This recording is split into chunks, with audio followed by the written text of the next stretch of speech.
We are, let me get this fireball off the screen. We are live once again. Tentatively, I guess we'll still be the partners in crime until we come up with a better name for our trio. But I'm Don Q Citizen, sitting here in Georgia in the South. Northeast, this is Mark. Welcome everyone to the show, and we have our third members calling from the West Coast. And that's Dan sitting here on the West Coast right now. All right, so we've got almost every region of America covered. We may need a few more regions to stop by at some point. But Mark, if you would introduce our topic, what are we talking about today? It's certainly a timely one. We know that since the mass shootings in El Paso and Dayton, Ohio, there have been a number of thwarted mass shootings, as many as 7 this last week. And the topic is just that: mass shootings. Is this the new normal? And why? If it is, why? If not, why not? And I think that what's really interesting is that these mass shootings that have been thwarted have been done by people who were intimately tied to some of these individuals, parents, friends, family, etc. And it makes you wonder, are we at this kind of heightened sensitivity moment where people are willing to do that, whereas before people were not willing to turn in or report those who were close to them? Yeah. Dan, what's your take? Well, basically we say it's timely. And it looks like that the time sequencing for any event in this age is a matter of maybe hours, if not less.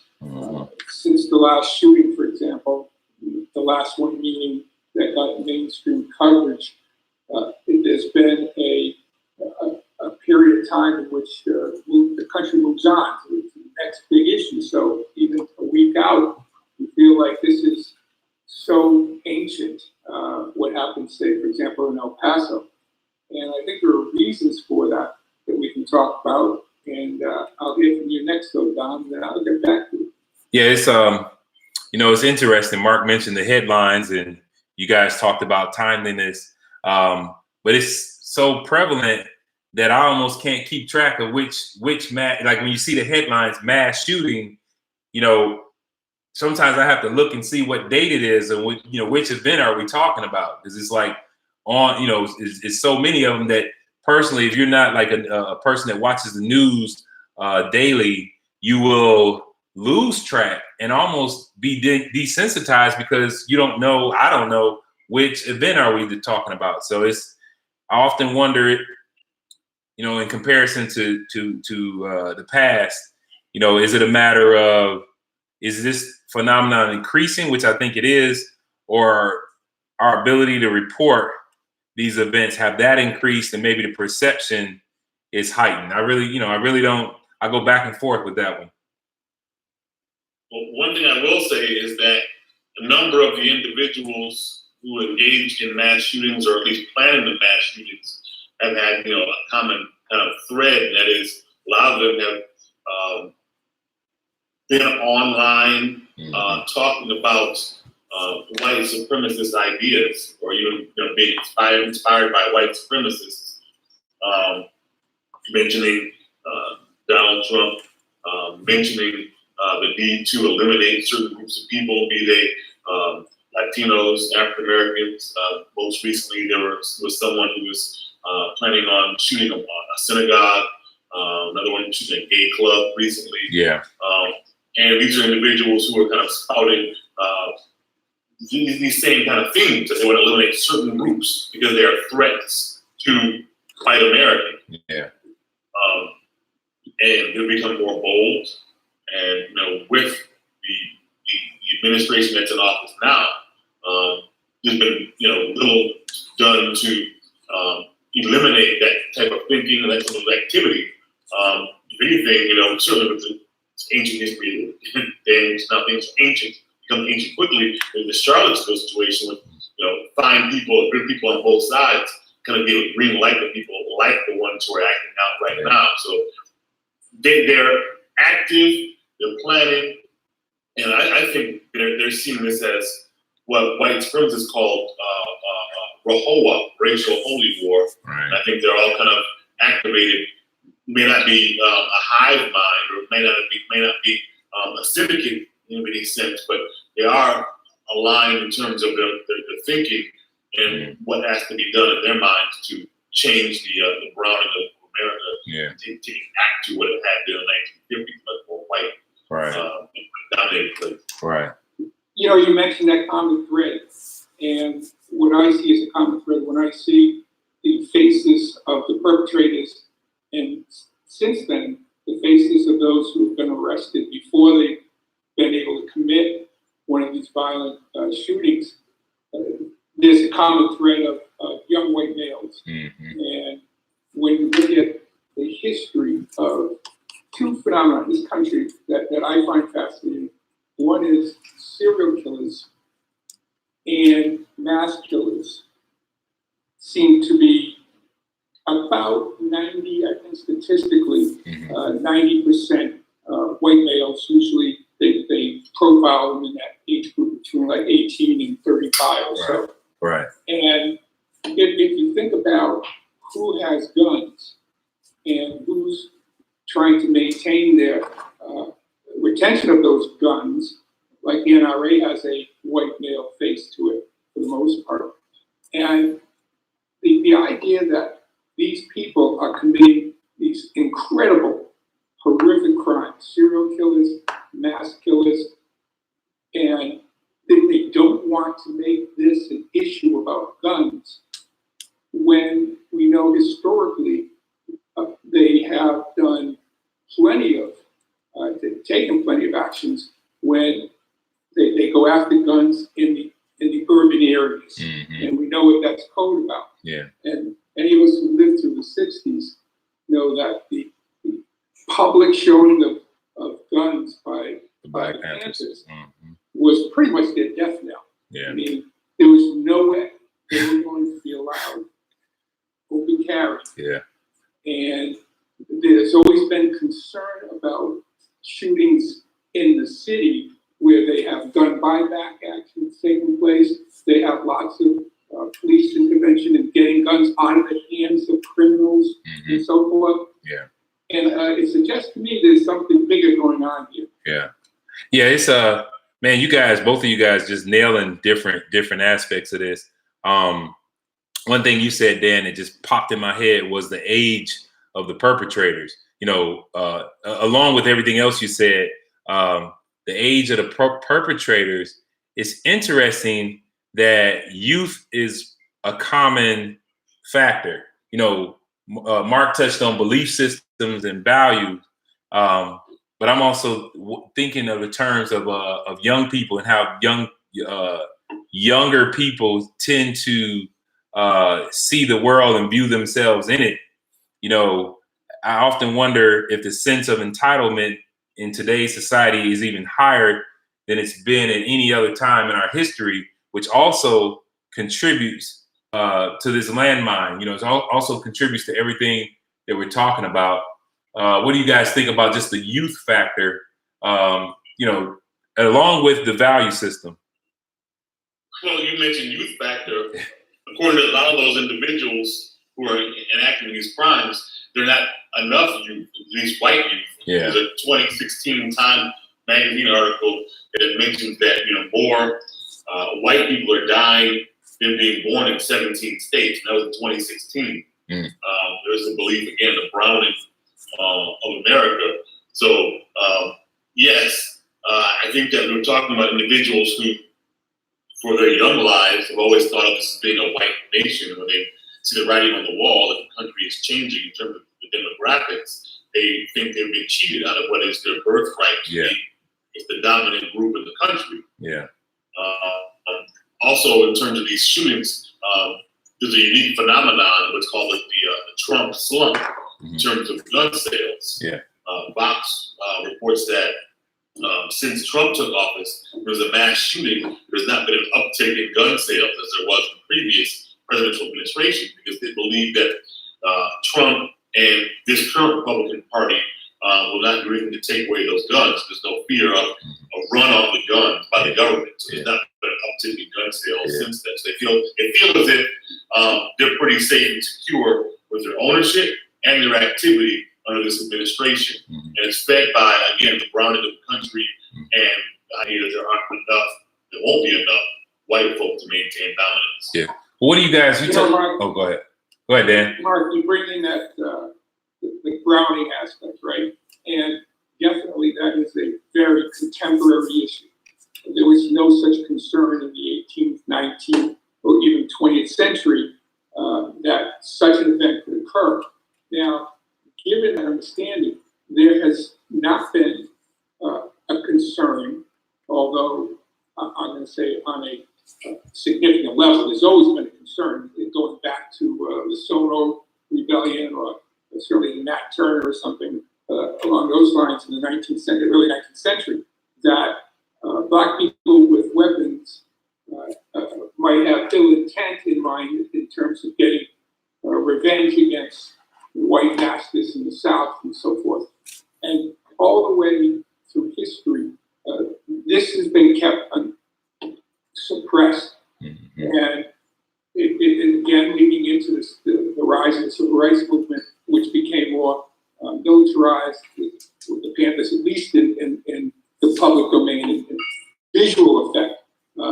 And the attempts to suppress any of such thoughts of rebellion, which lynching was able to do by putting fear into the mere thought of doing it, was something that kept Americans from focusing on the race war. That's for most Americans.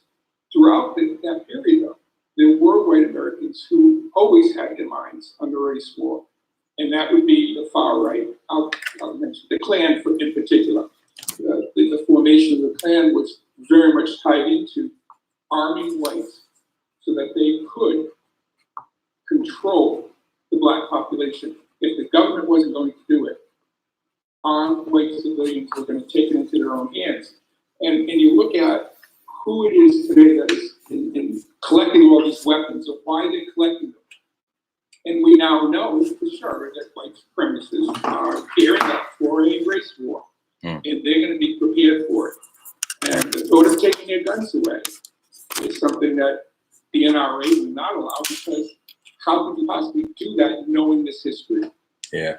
I often wonder, like, are we resolved to the fact that there isn't a way to deter the mass shootings? Like, what is the formula for change?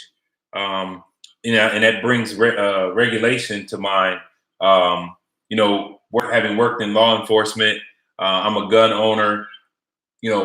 I am definitely pro gun owner rights, but the idea that you need AK-47 for home protection is just foolish to me. Also, when we talk about regulation, you have to go through certain hurdles. You need a license to open a business, and not just one license. You need, you go through several hoops of paperwork. For certain other activities that may involve danger to yourself or operating certain types of vehicles, you also need a license for that. I'm trying to think of occupations that make you require a psychological profile. I don't know if any of that is the answer, but I've come full circle with the idea of regulating the access of assault rifles. Based on everything you guys just said, I often wonder, is that just a pie in the sky notion? What are y'all thoughts on how do we deter? Go ahead. You're talking about, people who already have them in their possession, right? Yeah. So how do you then go back and say, okay, if you have an assault rifle, please either turn in or register it or let us know you have it. Well, you're talking about a population that's already, paranoid, right? So they're probably not that inclined to let the feds or the state governments know they have the stockpile of weapons that they do have. Right. That's why they're going through the various, means through gun shows or private sales to engage in those transactions. They don't want the government to know they have Yeah. Well, I'm not speaking retroactively. I mean, like going forward. I've never been to a gun show. I can only imagine what's there and what that looks like.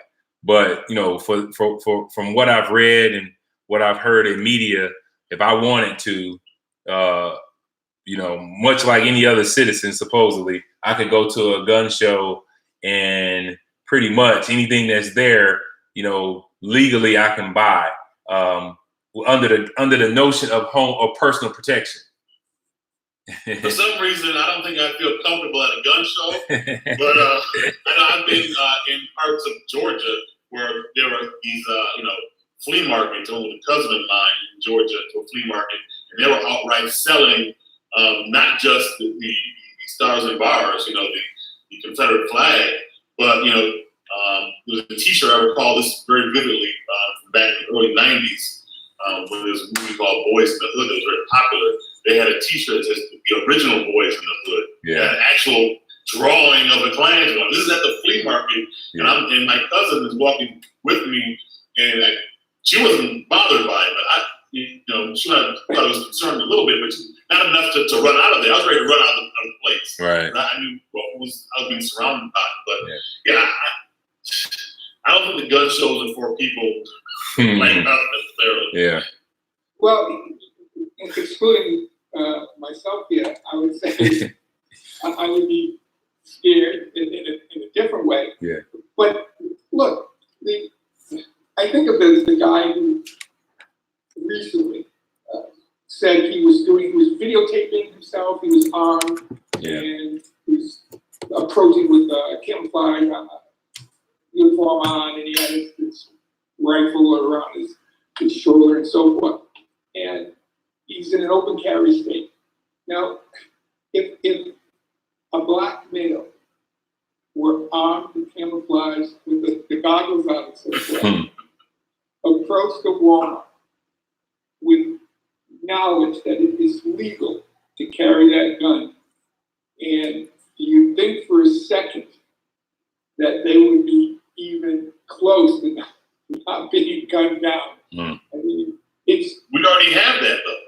Like John Crawford in Walmart who bought a gun, tried to buy it off the shelf. He took it off the shelf. He didn't have the garb on, didn't have the tactical vest on. He just took it off the shelf and he was gunned down in the store. Exactly. So I think the ultimate manifestation that a white guy felt he could get away with, felt comfortable. Right. I'm a gun owner. I live in an open carry state. I'm going to carry my weapon, and you can't do anything about it. Now, if this is the issue that they're going to take them away, and we know that most Americans believe, even most Americans who own them for purposes such as hunting, right? Mm-hmm. They are also in favor of banning those assault weapons. Mm-hmm. They have no need for them. What is this about? And what are they gearing up for? Right. Well, they are weapons of war. But what's the war they're gearing up for? Right. A war that perhaps they're afraid that the government won't fight for them. Right. Now, what could that be? I'll open that up to speculation. Yeah. What could that be? Yeah. It's the whole, right? The racial holy war that the right wing, the Klan, white supremacists have talked about, for decades. And what's interesting about the guy you described going into Walmart with his tactical vest and the weapons and the goggles and videotaping it, is that he attempted to employ his sister to videotape the whole situation, and she was smart enough to say, "Well, no, it's not a bright idea. Let's not do it." Mm-hmm. But yet, and still, he couldn't be convinced by her or anybody else not to do this. Yeah. And again, the question that you did pose is that why does this guy feel like he can do this and still kind of walk out unscathed, where that could never happen to a person of color, even though the profile of someone doing this kind of act is the very guy who did it. Exactly. Walked in with weapons, yeah. What were you going to say, Dan?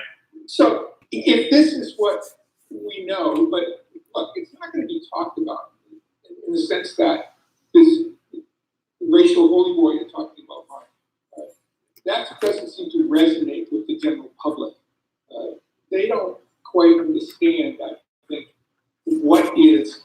percolating out there and Mm-hmm. has found its way to the top of the federal government. And how nasty it is, how violent it is, how hateful it is, and what that means in this whole debate. Until you can wrap your head around that, why these weapons, these assault weapons are necessary, it takes me back to around 1967 or so when the Klan put out part of their propaganda was that that blacks were getting into the National Guard, and someday when blacks are rioting, they send out the tanks to protect white suburbanites because they're coming out of the ghetto and going into the suburban neighborhoods, that when you have your assault weapon, and I can still visualize the piece of propaganda where they had the white man protecting his family, his kids, and his wife, and he pulls up the curtains or whatever, and he's got his assault weapon ready to go, and the tank comes down the street, and then the turret opens at the top, and you see nappy hair, and all of a sudden he realizes, oh my God, that they're now taking over the military. Mm-hmm. So he's got an assault weapon against the tank. Okay. Yeah. Now, today, I think the assumption is they need not just to have assault weapons, they would certainly be arming themselves with all, I'm sure, grenade launchers and everything else Yeah. that they can get their hands on. Yeah. Because this is going to be a war, and they can't assume that the military is going to be on their side. Right. Yeah, I often wonder, like, what should people on the other side of the spectrum do? Representing the opposing side, if you would, from their perceived war. Representing the other side of that. What is the recommendation? Like me, I own 2 handguns, right? Two pretty basic law enforcement style 38 and Glock 9. That's what I own, legally licensed. Should I start? Oh, well, let me backtrack. And I've been to gun ranges where I had to practice shooting for work and just for hobby. And I have seen, people that look like me, in the gun range, and usually there's a store attached. And I have seen people of color, practicing or testing out some of these high-powered assault rifles. And my perception when they do this, because a lot of it is very joyous, almost like thrill-seeking.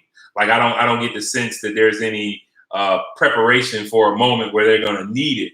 I think they're just getting thrills or getting their kicks on firing this rifle for purely for sport or purely for fun.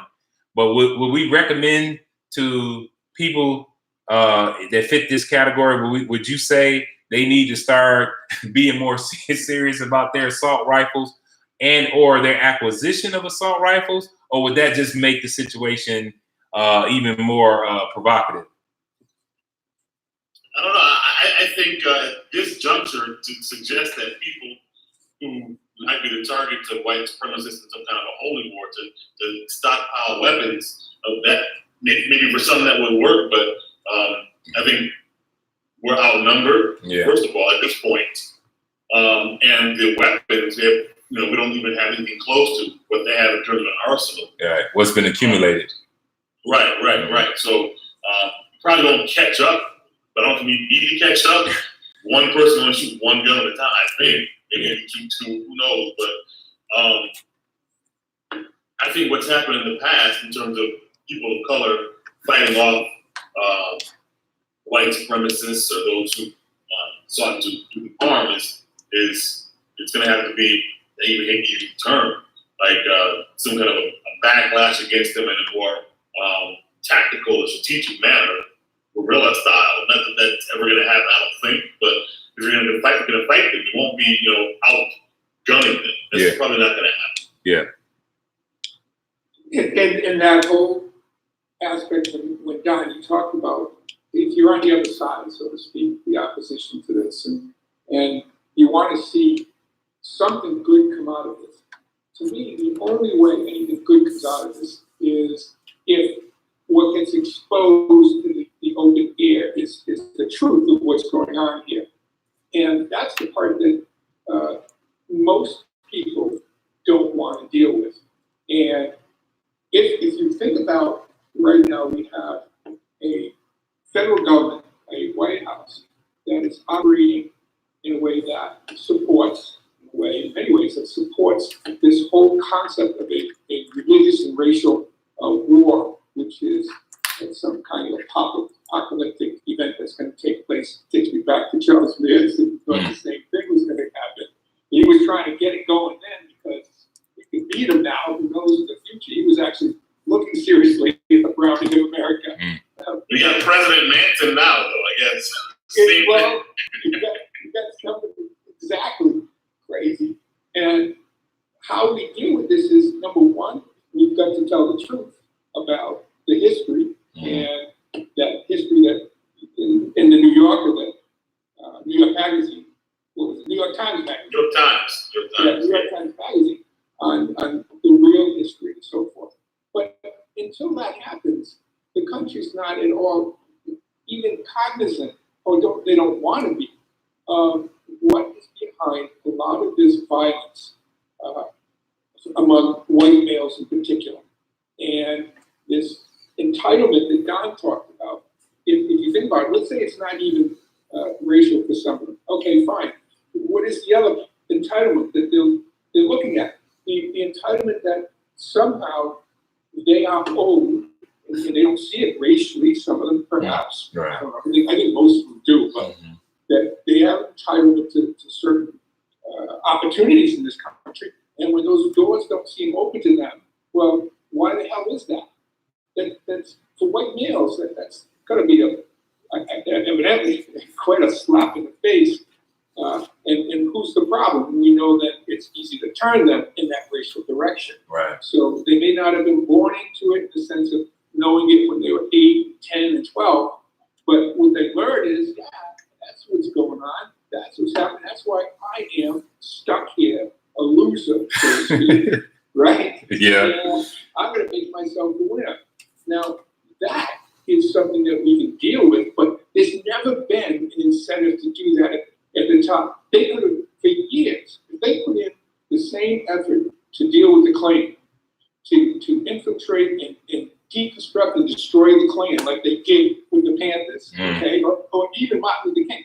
All the efforts put into discredit Martin Luther King Jr. by the FBI, J. Edgar Hoover, and all that. I mean, think about how much our government was invested in discrediting and destroying any assertions of power from the non-white community. It was like, that was whole, whether it was Indian policy of genocide to totally create a genocide against American Indians, to take them out of the picture totally. It's been a consistent threat. Right. And until we acknowledge that the instruments of power in the government have been turned against non-white people historically, and now they need to go in another whole direction, investigating and destroying this movement that many of the issues are coming from.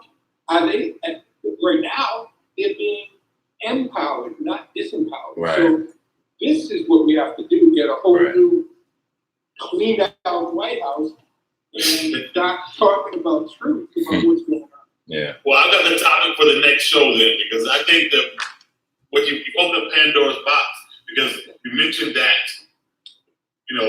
they have to be told the truth, but the truth will not set you free if you can't adhere to it, if you can't believe in it. Right. I mean, case in point, really quickly, we understand a lot of the history of the United States, and that this notion of a manifest destiny was nothing but a justification for genocide.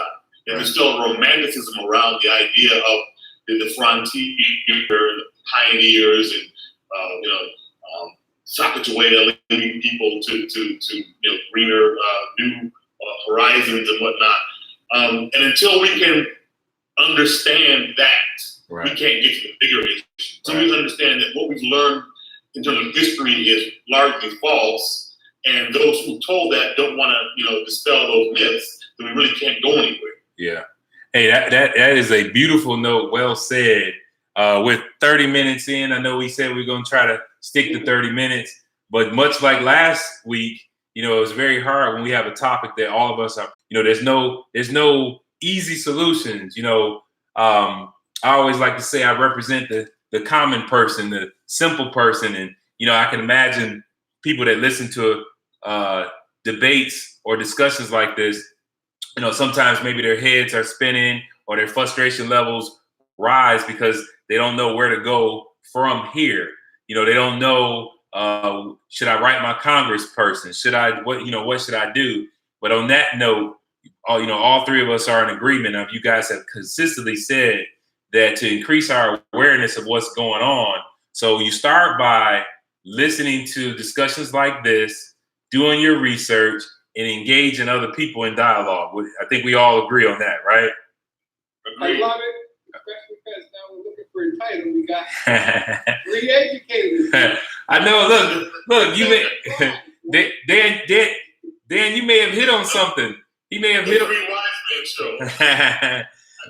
All right, I like that. Look, I'm gonna write that one down. We'll get a bunch of them and throw them in a hat and pull one out. Well, I'll just throw in there. We're looking for a real education, as in keeping it real education. Oh, I like that too. From three educators. I like that. Who spent their lifetime. We got between three of us probably 150 to 160 years of life experience. Yeah.